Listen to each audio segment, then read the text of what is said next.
Welcome to Small Arm Solutions. We have some questions from our viewers, and we're going to jump right into those. So, for as far as the slick slide upper receivers is concerned, Aero Precision probably was the one that made the most of them, probably made the nicest ones. But I know they're sort of hard to come by. You do have some other options, though.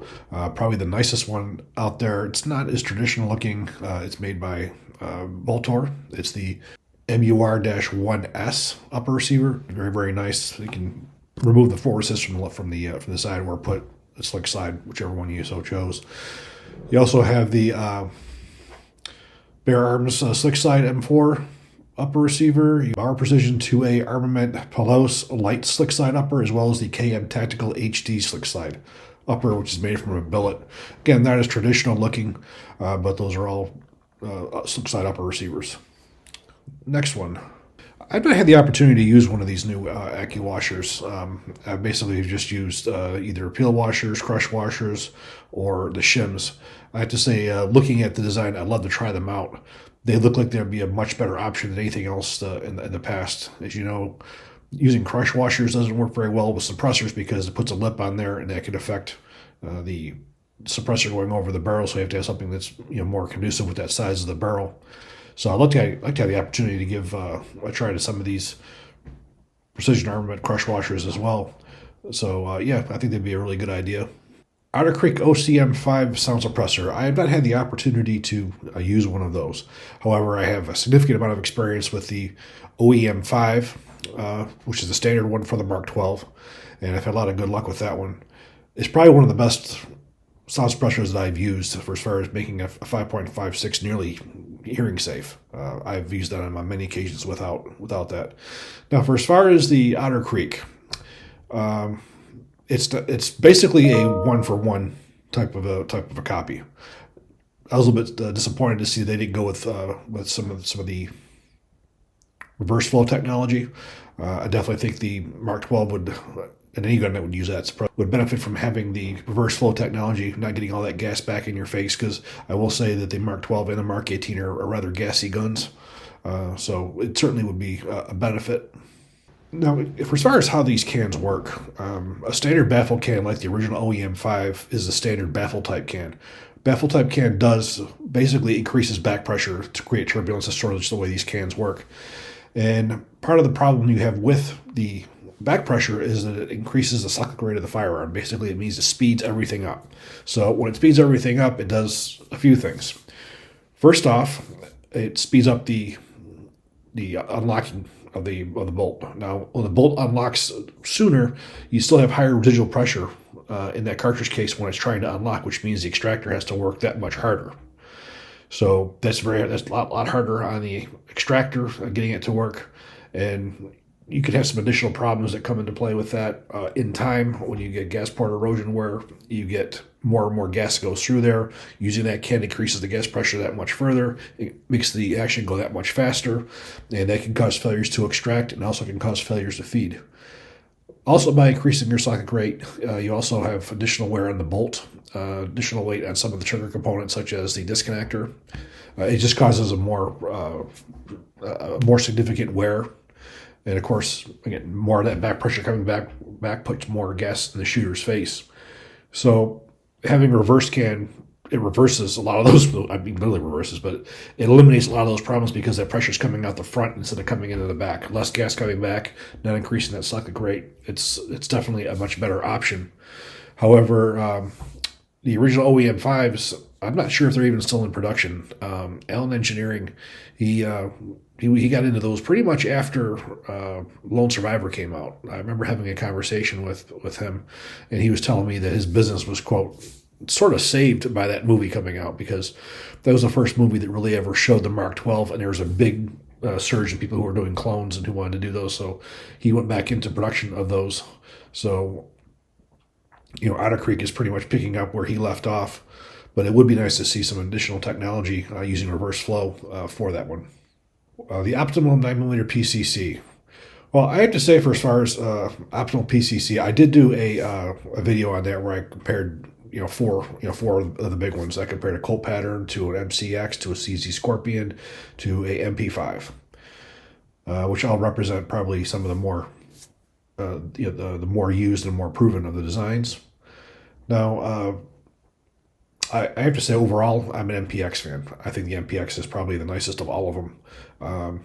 I do prefer having a locking mechanism on the system. It's much safer, allows you to use better ammunition, higher pressure ammunition, works better with the suppressor. All the way around, I think it's a better design. It also is not nearly as heavy as, say, having a blowback. It's also not going to be as ammo sensitive as a direct blowback too, because of that massive weight back there. Now, for as far as magazines are concerned, the Colt pattern is probably one of the most reliable for as far as locking back in the last shot. That's one of the things it does very, very well. However, they're a complete pain in the ass to load.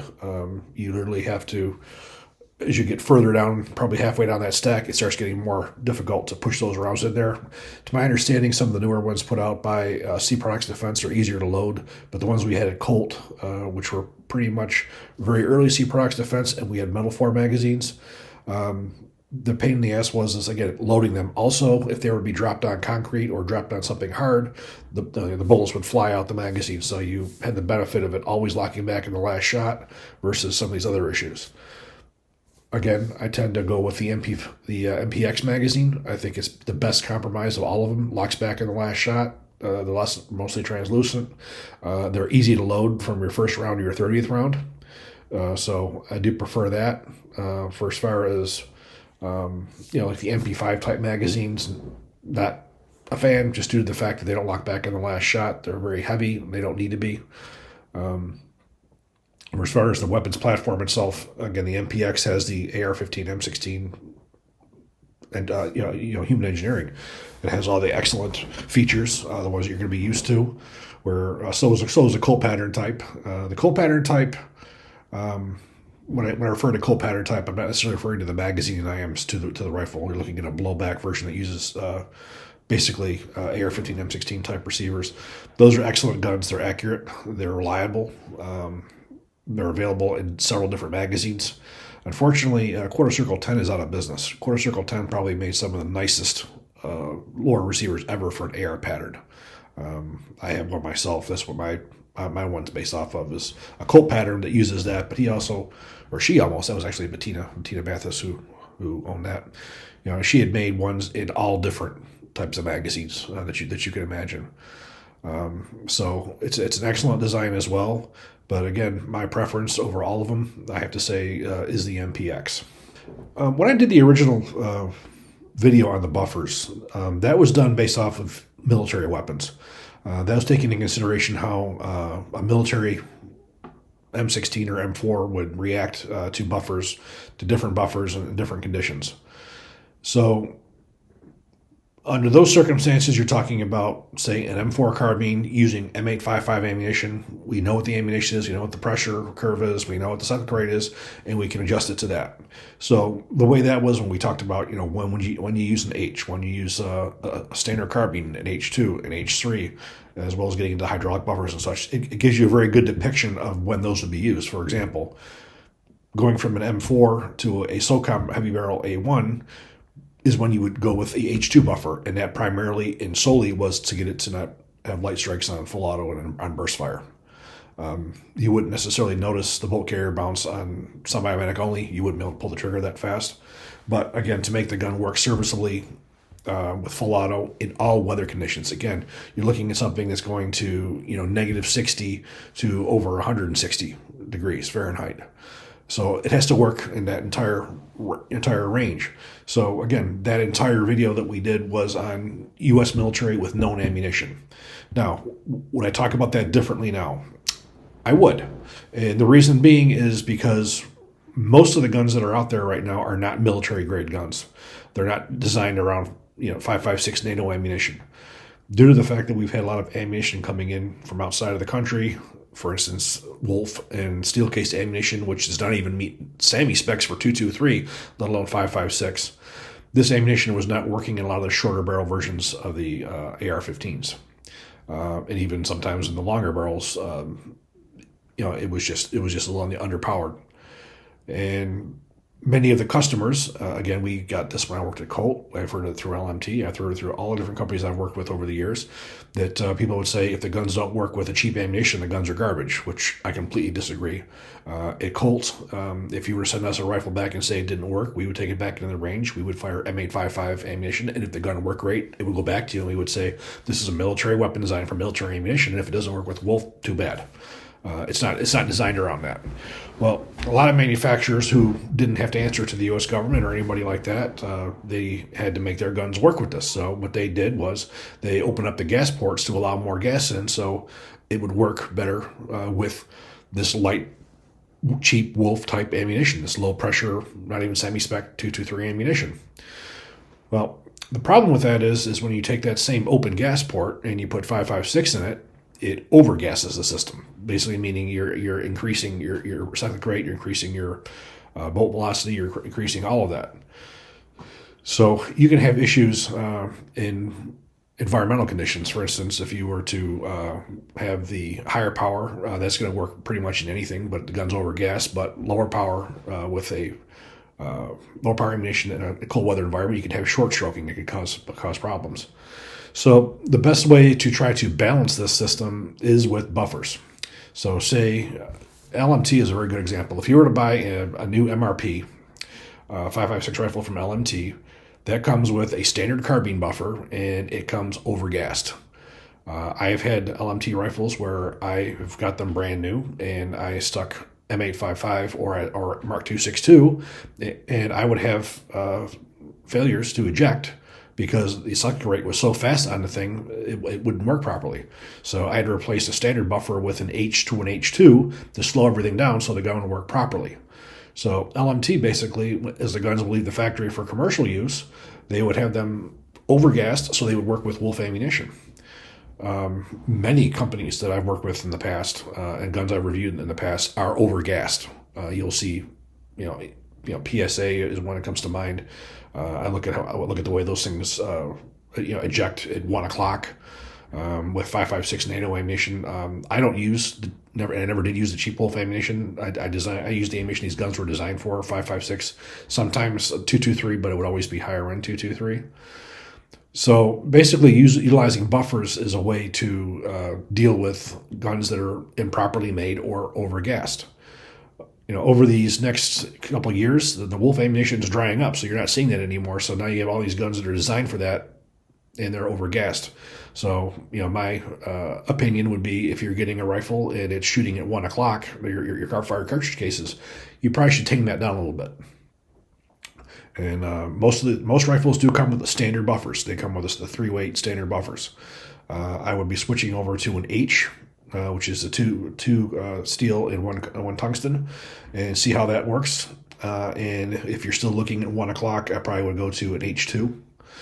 Now, for as far as H3s are concerned, the only time H3s have ever been used in the real world, meaning for Colt, was to stop bolt carrier bounce on extremely heavy barrels.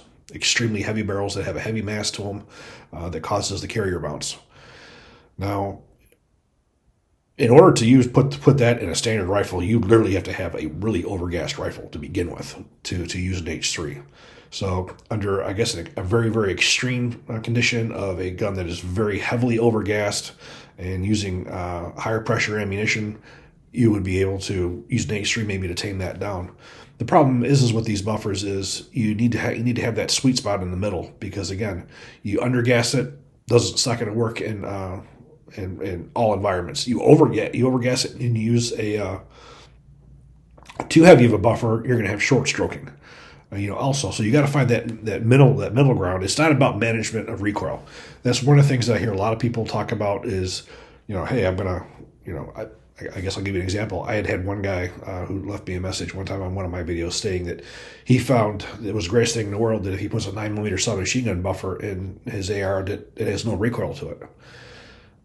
It sort of amazes me. People seem to think that they're coming up with these ideas. I sort of burst this bubble when I told them that at Colt we had this thick of a report on buffers, utilizing every buffer in any gas port, any barrel length, everything.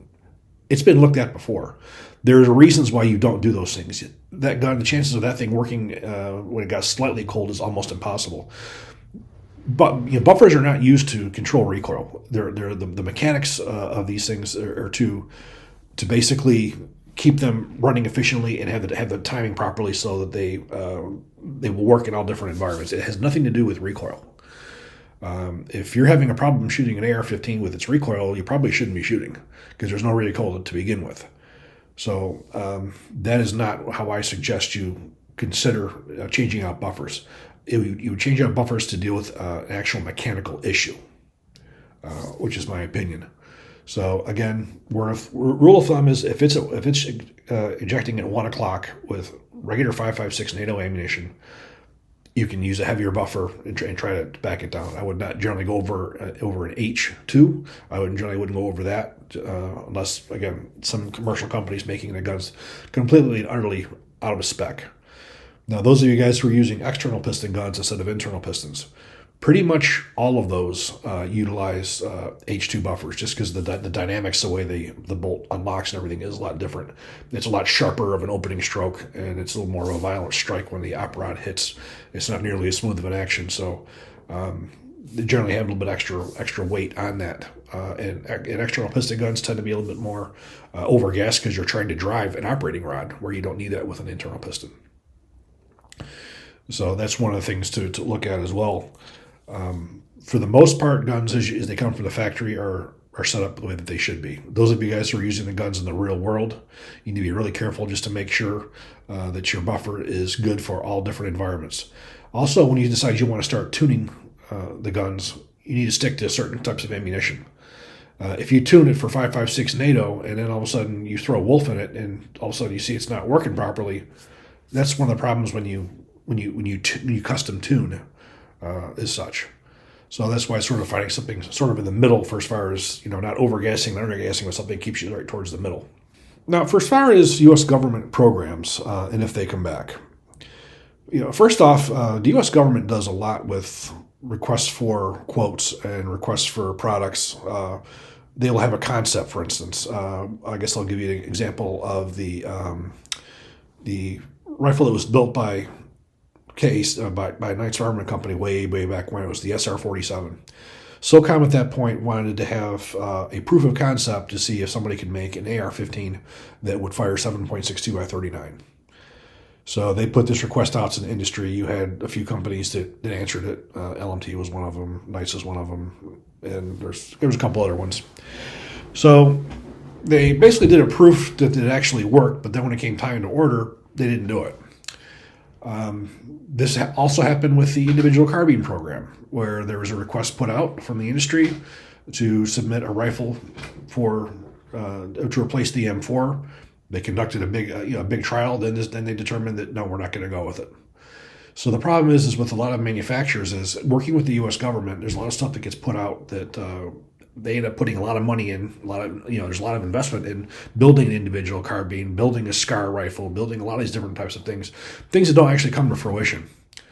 So it's a complicated thing. However, you can have a program. For instance, the M4 was one of them. You had really early versions of the M16 carbines, M16A2 carbines that they had a requirement for. Then it was dropped for fiscal reasons or whatever. Then it does come back. Now, one of the requirements that was talked about was the LSAT program, which was a proof of concept for a light machine gun.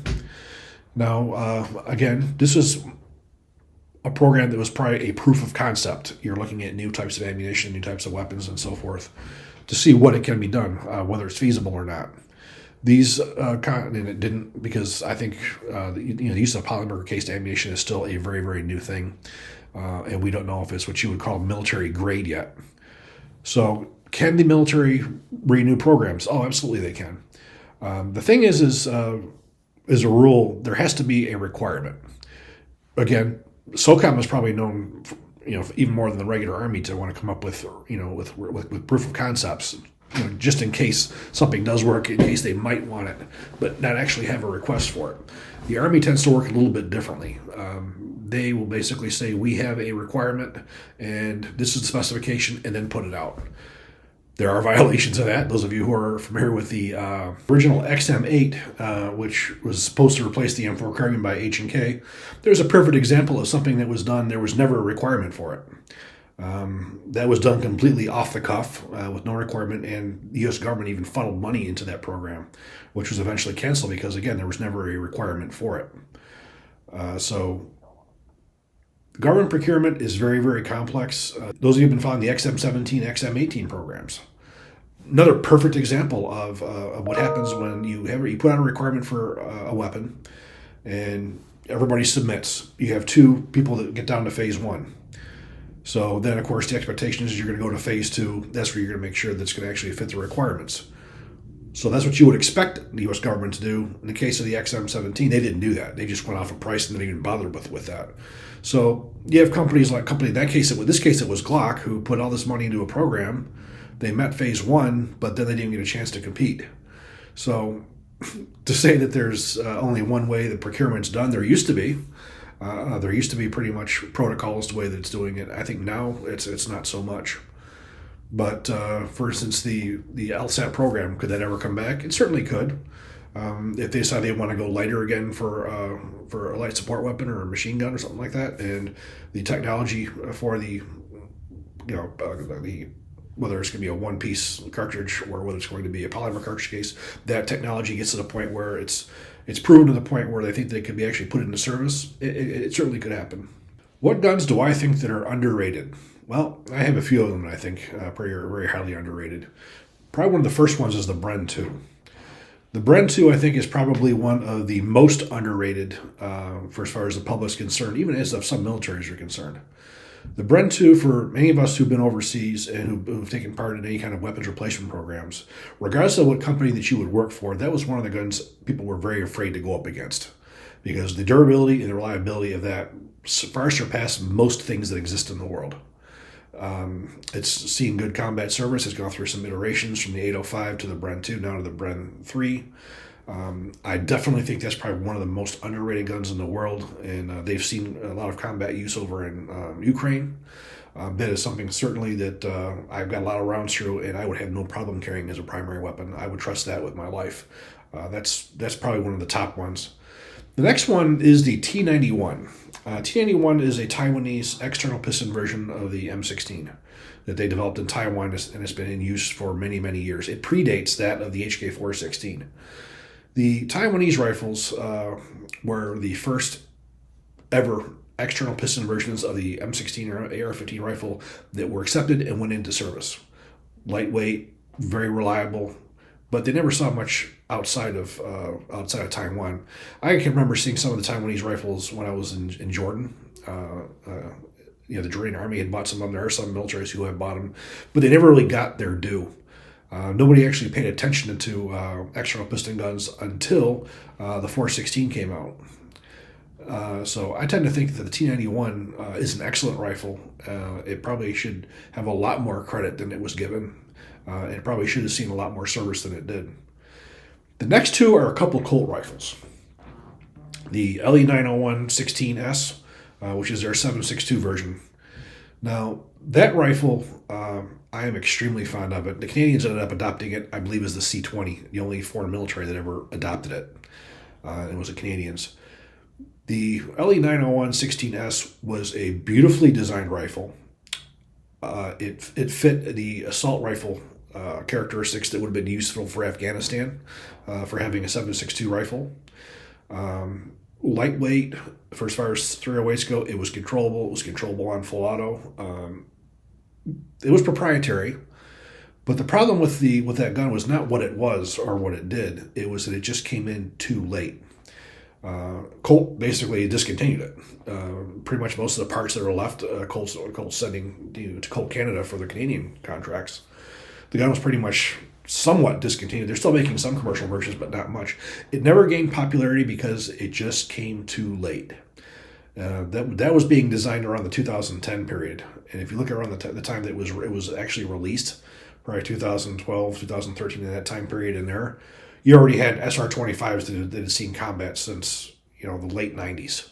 The adoption of the M110. You'd already seen the HK417. you'd already seen several 308s that were already into work.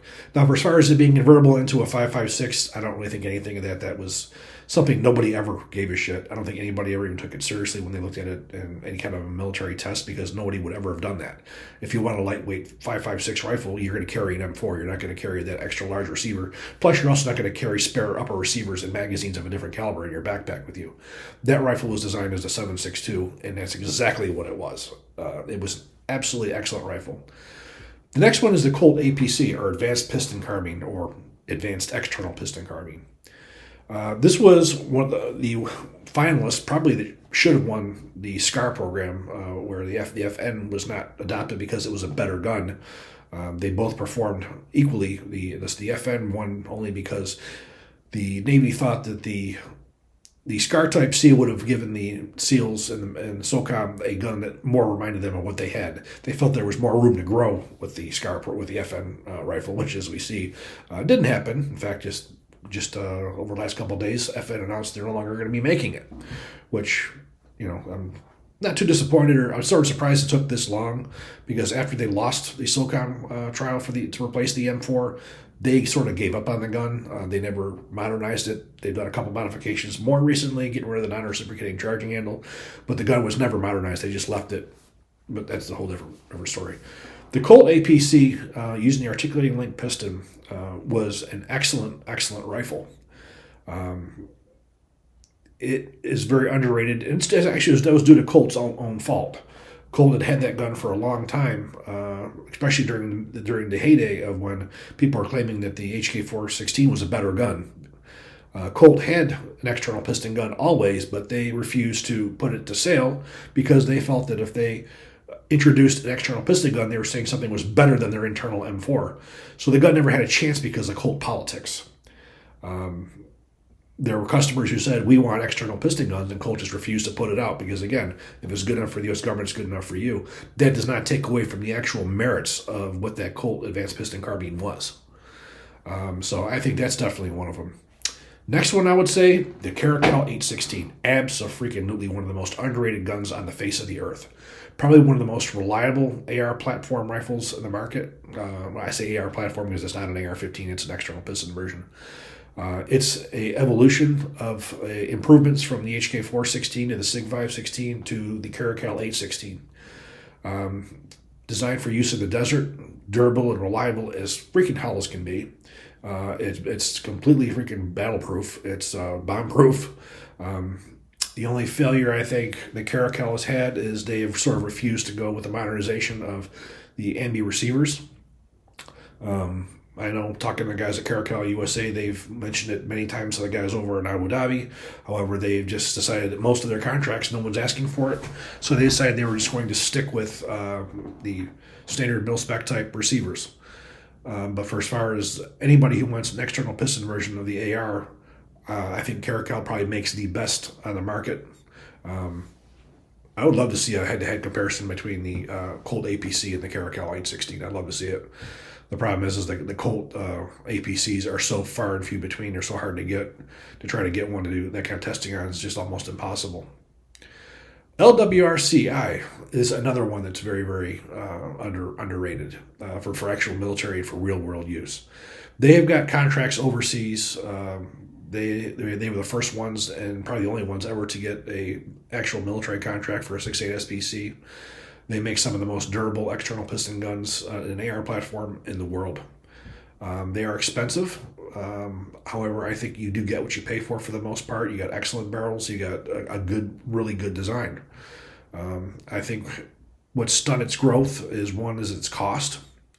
And two is I don't think they have the ability to produce in large enough numbers to make for an actual military. I ran into some Caracal rifles over at Casatic, I don't know, maybe 10 years ago, maybe less than 10 years ago. They were using the rotation that they would have the training over there. These were some of the earlier earlier LWRC individual carbine rifles, and they were beat to hell. In fact, some of them, some of the parts of the operating rod, return spring system parts were cracked on it. And when we took these guns apart, it saw these problems, yet the guns were still working. Those are some of the really earlier guns. So those are absolutely excellent. The last one I'll say is because they're relatively new is Centurion. Centurion Arms out of Indiana, made by Monty LeClaire, retired Navy SEAL. He makes also, I think, some of the best ARs on the market. The quality that comes out of his shop is absolutely second to none. I've known Monty for at least 15 years, if not more, and I've followed his products from when he just had his first backup sight to his first rails, right up through his introduction of his Mark 12, and then just followed him right along. And the quality of the guns that he puts out is just astronomical. This guy here doesn't put out anything he wouldn't carry himself in combat. There's absolutely no compromise whatsoever. He does a lot of improvements, not just making somebody's an AR. He's not just doing that. He's making improvements. His bolt carrier group, absolutely incredible. His new enhanced bolts and enhanced carriers are absolutely excellent. And he's also brought back some of the obsolete handguards from some of the more classic Mark 12, Mark 11 type programs. He is the only person probably making a true clone correct Mark 12. Of course, that's when he could still get the actual Knight's handguards when he would be able to do that. I have many videos I've done on his products, his recce rifle, his Mark 12, his standard combat rifle, his PDW and 300 Blackout, and soon to be you'll see one with his 308, which is a remake of his Mark 12. The new MR556A4, am I interested in it? I certainly am. I'm interested in anything that modern that comes out of companies like H&K. I actually did put a request in with H&K when they first came out to get some T&Es of those. Unlike a lot of content creators, I don't have a gun shop, so I don't have I can't order them to come in, do a review on them, and then sell them. I don't have that option, so I often have to have either the manufacturers send them me as T&Es or one of my viewers would send them in. So the reason you haven't seen that is because I just haven't been able to get my hands on one. Now, looking at it, I see a lot of improvements in ergonomics for as far as the ambi features. Basically, we're finally seeing the advancements that they've had for several years here on the American commercial market. For as far as what I expect this to be any better than the original MR556A1, probably not much, because mostly it's going to be the same barrels, it's going to be the same internal components. I think the primary benefits are going to be just in the ambi features, the newer handguard, and of course your adjustable gas system. I think those are the main benefits. Again, it's the cost that really kills these rifles. You're paying a lot of money. The MR762, the A4, that on the other hand, I think is an excellent rifle. It's sort of one of the more unique AR-10 type variations because it's the only rifle out there that keeps the original AR-10 size. The SR-25 pattern, or what we know as AR-10s today, are Stoner's scaled down version to utilize the compatibility with M16A2 parts. That was part of the mandate going back into 92, 93 when Stoner first went to work on the SR-25. So everything was shrunk down so it would work with those parts. The MR762 was not like that. They stayed with the larger size. If you look at a bolt carrier group on a HK MR762 or HK417, compare that to an SR-25, you'll see how much smaller the carrier is on the SR-25. So that's probably one of the more interesting aspects of it. Now, for as far as the barrels are concerned, I think we're still to the point with H&K where they don't quite give people what they want. People wanted a standard military grade cold hammer forged, chrome lined military barrel. That's what they wanted. HK still refuses to give that. They still refuse to give you the actual profile. That's what people wanted with the original MR556A1. They wanted a HK416 16-inch barrel. It was the M4 profile, cold hammer forged with that French titanium steel. They didn't want a match rifle. They wanted a combat rifle, and I think that's one of the things that it hurts the sales of that gun. The BRN4 coming out, I think, has really offered a good alternative to the HK. I have to say I've got an extensive trigger time with the BRN4, and it is every bit of as good of a gun as the HK416. For as far as reliability and accuracy, it does everything that it does. For as far as the barrel's concerned, We don't really know this French obtainium steel. I mean, I know a lot of guys. I know Ben over at, at Golden Web. He's been trying to get a hold of an HK 416 to do a meltdown. We'd love to see what the reality is of these guns, how they work versus the lure. You know, a lot of these companies have a lot of lure. It has to be good because it's H&K. It's the FN Scar has to be great because it's an FN Scar. You know, there's a lot of lure there, but there's not a lot of facts to back it up. It would be nice to see how these barrels actually do hold up. And again, would the MR556A4 barrel hold up to that of a standard 416? Probably no. No way in hell. The chrome makes a difference for sure, for as far as longevity. Those are sort of my main thoughts on on that. Okay, my last question relating to gas systems, for as far as how the wear patterns and so forth. Now, when you look at the original 20-inch barrel, you look at the rifle length gas system. That is balanced to work with 5.56 U.S. military ammunition. You have a cyclic rate that's 750 to 900 rounds a minute, generally around the 800. And the bolt's working like it's supposed to. It's properly gassed. If you look at most M16, A1, A2, A3, A4 rifles, you see they generally have a good 4 o'clock ejection pattern. That's how they're designed with the U.S. government ammunition. Carbines, on the other hand, it's a whole different mechanism. Believe it or not, it looks the same, but the overall dynamics are extremely different. If you look at the difference between the carbine length and the rifle length gas systems in port pressures, it's nearly double that on a carbine. So what that means, with having port pressures double, you're having a higher cyclic rate, you're having a much faster opening stroke, which causes more wear in the gun. And how does that wear on the gun? When you have the carbine length gas system and you're increasing the bolt velocity, this is very similar to what we were talking about with the buffers. You're increasing the bolt velocity. You're trying to unlock the bolt while you still have some obturation in that cartridge case where it's still up against the. It's still pressurized and it's still expanded up against the walls of the chamber. Your extractor has to work that much harder to pull that out. So that over time, when you have gas port erosion, as we said earlier, you speed that up even further. So if you look at just how cyclic rates work, if you look at what gas port erosion does, if you look at a brand new M4, you have a cyclic rate limit 750 to 950 rounds a minute. That's your shelf or your window for a brand new rifle with cyclic rate. The U.S. government now has a 6,000 round endurance test. So now we go from 750 to 1,025. So we have that gap between 950 to 1,025 just in 6,000 rounds. So now you start figuring a barrel that has 8, 9, 10, 12, 15,000 rounds through it. That gas port's going to erode more and more and more. It's going to allow more and more gas into it. And your cyclic rate can get well over into the 1,100 rounds, plus area. So and when that happens, you're going to start dealing with failures to feed, failures to eject. At that point, you may have to keep it running if you're still getting accuracy, is getting a heavier buffer there to try and slow that down, so that magazine spring has enough time to keep up with that cyclic rate and keep that shot column up.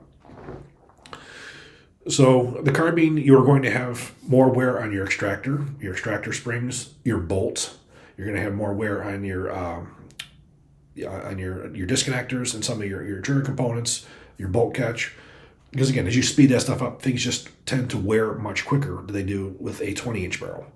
20-inch barrel U.S. government guns, they have a very good service life because they're not using the proper, not an overgassed system, very well balanced. That system can last a hell of a long time. That's what the parts were designed for. So you will get a longer service life out of those parts. Now there are of course variations. There are of course variables. Say you're just doing full auto, you're going to erode that gas port real quick. You're going to cause a lot of premature wear versus a rifle that's mostly used on semi and occasionally on auto. I mean, there's certainly things that you can do to make them wear even quicker.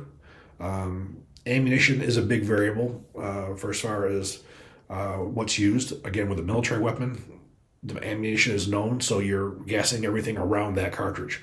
This is a civilian gun where God knows what ammunition, 5.56, 223, underpower wolf, who knows what you're putting in it. That can affect the wear patterns on the gun as well. So The way commercial guns wear and they function are actually a little bit different from military guns. Working in the industry, working for these manufacturers, I love working on military guns. I love building them. I loved testing them. I loved everything about it because we would have a country, for instance, say working for Colt. Okay, Chile wants an M4. Okay, Chile wants an M4. Chile, for mine, makes their own ammunition. Send us a pallet of your ammunition. They send the ammunition over to Colt. So now we look at that ammunition, we look how they make it, we look at their port pressures, their chamber pressures, we balance the gas system around that, and then we can balance that gas system with a sound suppressor if we wanted to as well, because we can control the high temperature and low temperature with that type of ammunition. So we have a weapons system. Again, one gun, one ammunition, and so forth. It just doesn't work that way with commercial guns. It doesn't. As I said, you look at a overgassed upper receiver, say with a 14.5-inch barrel that's overgassed. And as time goes on, that's going to cause problems. You start using ammunition that's underpowered, you're going to have problems with it short stroking. You're going to have reliability problems. I mean, just then you look at the weather. There's a lot of different conditions that the guns have to go under. So I definitely would say overall, the 20-inch barrels, rifle and gas systems, they do have a better service life than that of the carbines. Again, carbine, you're looking at nearly double the port pressure, which means your increase of cyclic rate. And it's just a pattern. Add sound suppressors onto that, you are going to really increase those parts breakage. Adding a sound suppressor can increase you well over 100 plus rounds a minute at minimum. So that's going to cause those parts to wear even quicker. Sound suppressors, that's the beauty of the reverse flow technology, is it's making guns last longer. When conventional baffle cans, there's very few guns that exist that those don't have some kind of a ill effect on them if they're used on a regular basis. That's why with the Marine Corps deciding that they were going to issue suppressors on every gun sounded absolutely crazy to me. Because again, all those M4s that they're using, plus with that M855A1 ammunition, you are definitely going to be wearing those guns prematurely. I don't care. The HK416s, the M27s are probably worse because those guns are already overgassed to begin with. So now you're already overgassed to begin with. Now you're using M855A1 ammunition. Now you're going to use a sound suppressor on it. So those guns are going to beat the hell out of themselves. So there's lots of different variables. Please click like, please subscribe, and even better share. Thank you.